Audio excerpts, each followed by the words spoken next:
ایک الف باقی مدہ کھینچ کے طاسین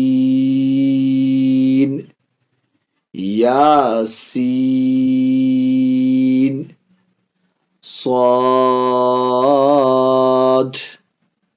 حامیم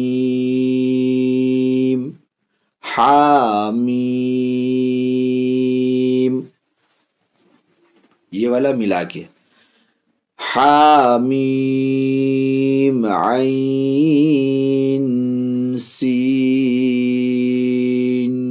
قاف، ایک ساتھ حامیم عین سین قاف، یہ الگ ہے قاف نون نون، آپ اپنے سانس کے حساب سے کم زیادہ کر کے رفتار انداز پڑھ سکتے ہیں، ٹھیک ہے؟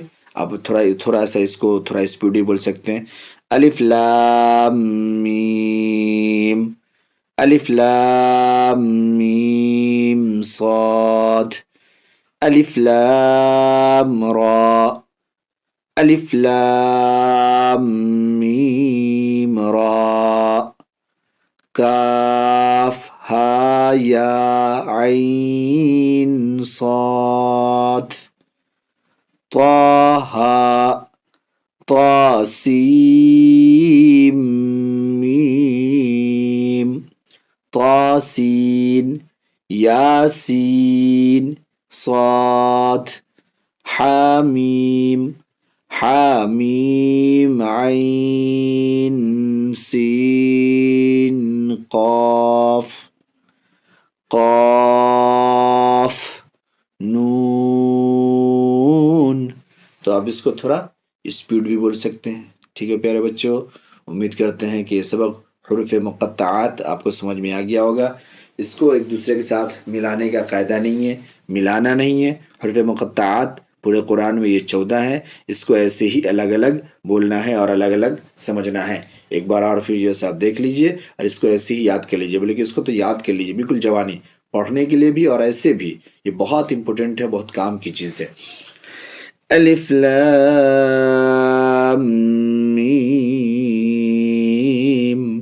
الف لام میم صاد، الف لام را، الف لام میم را، کاف ہا یا عین صاد،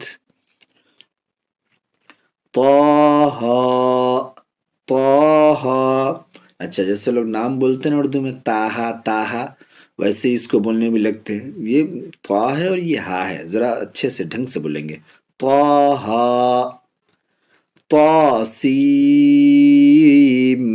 میم، طاسین یاسین صاد، حامیم حامیم عین سین قاف، حامیم عین سین قاف، قاف نون۔